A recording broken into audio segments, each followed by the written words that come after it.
Hello there everyone, the Jedi Brick here, and I'm very excited to make this review for you guys. I'm reviewing today the LEGO system set, LEGO Star Wars 7110 Landspeeder. This set came out in 1999, one of the very first LEGO Star Wars sets ever made, and this is going to be a new series or a few videos I'm going to make in the future called Star Wars Vintage. So I'm going to be taking a look at some of the original LEGO Star Wars sets here, and the very first one, I'm kicking it off with the original Landspeeder. This set came out in 1999, like I said, for about $6 or $7 here in the United States, and adjusted for inflation, this set would go for roughly $11 nowadays. And to put that in perspective, nowadays that could barely buy you the Captain Rex Microfighter, the newest and one of the cheapest LEGO Star Wars sets on sale or for sale right now.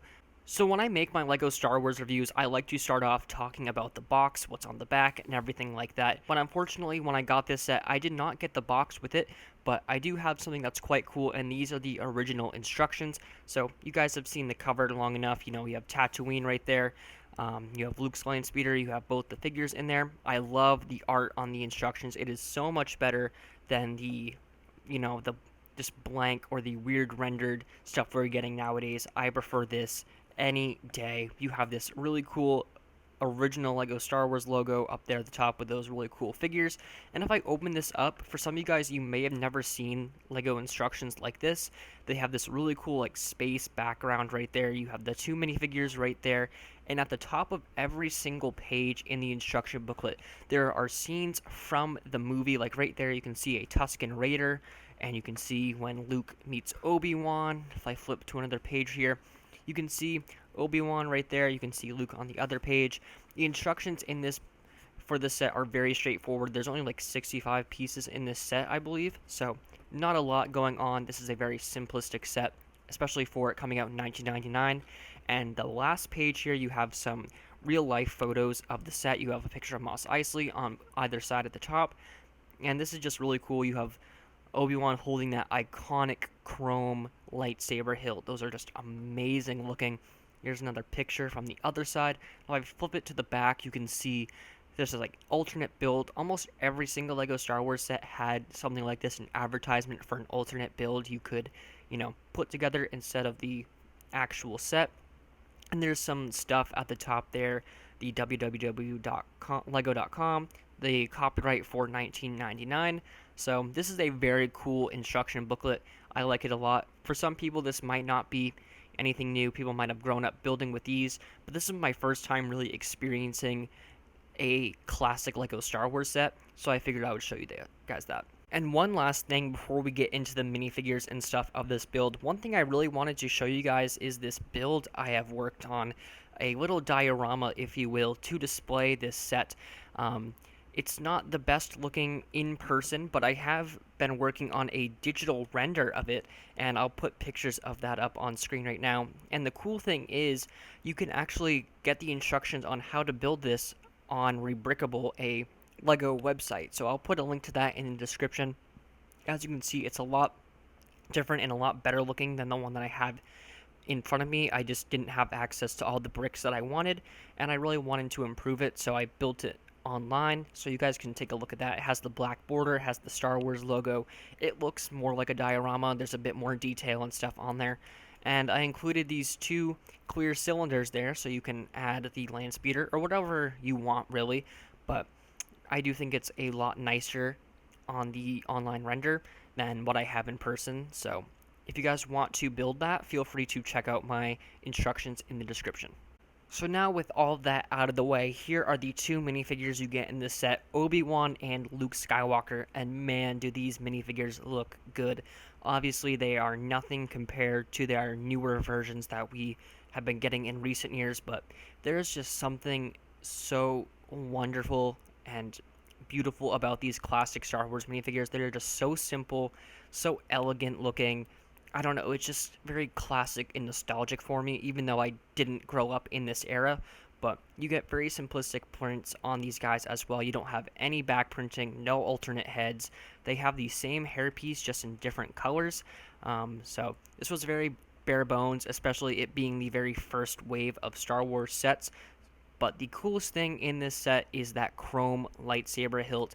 This is something they stopped doing, I believe, around like 2005 or it was something around that era, because they just kept cracking and stuff. The chrome would chip and everything when being played with. So I get why they stopped doing it, but I love these chrome hilts so much. They look so good, especially for display sets and, adult collectors kind of like I am. They are fantastic. You have very simple face prints on there as well. They don't even have pupils. They're just black dots. You have the beard for Obi-Wan and that very simple Jedi robe or tunic on there as well. A little bit of play fading and stuff on these guys. I did get this set used, so it's not going to be in pristine condition. You can kind of see that Luke has some yellowing, especially on the back. You can kind of tell, but again, I'm just going to display the set, so it's not a huge deal to me.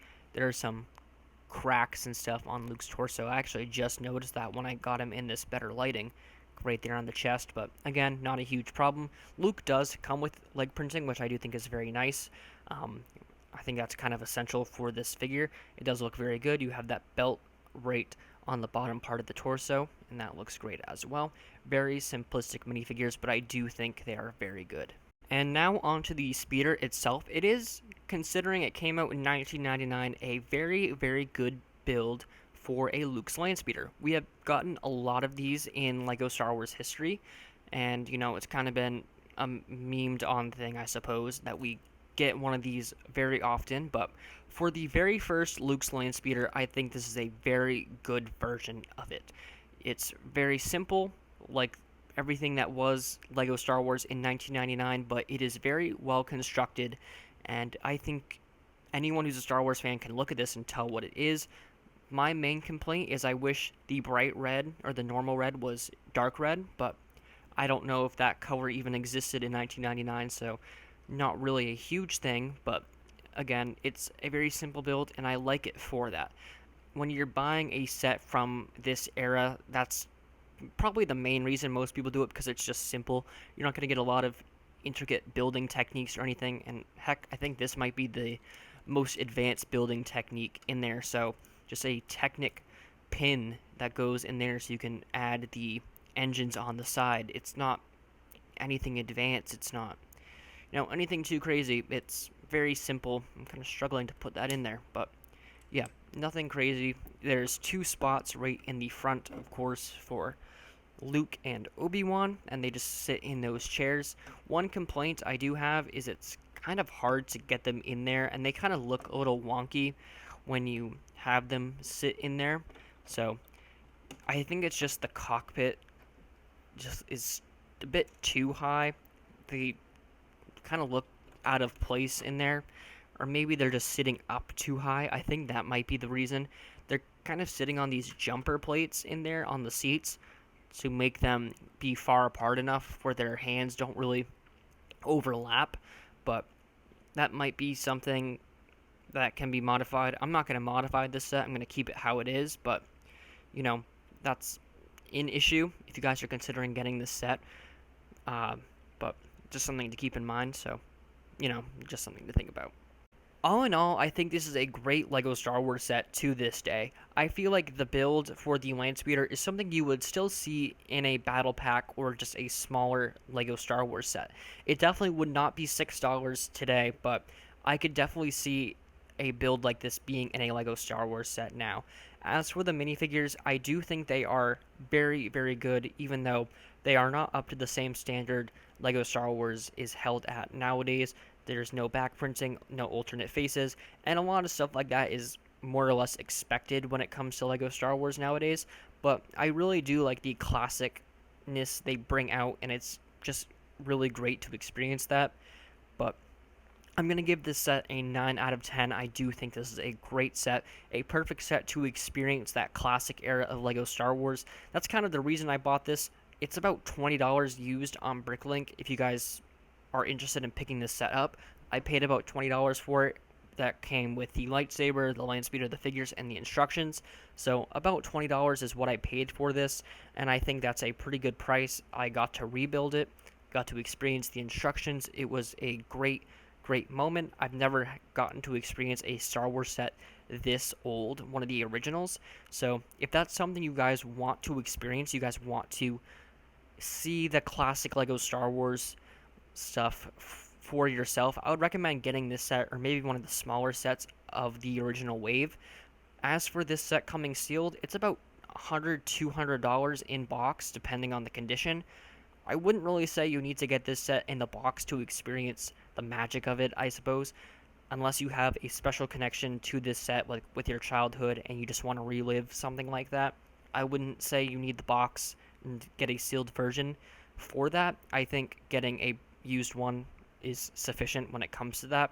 But anyways, that's going to do it for my review today. Let me you guys think about this set in the comments section down below, and let me know what you guys think about this series. I want to start the vintage reviews, the vintage Lego Star Wars sets. I really want to go back and review a few of these. Obviously, it's going to be very expensive, so if you guys want to see more of this, be sure to hit the like button and subscribe if you're new here, or you guys have been on a channel binge and you've been watching my stuff. Feel free to subscribe. It's completely free, and it means a lot to me.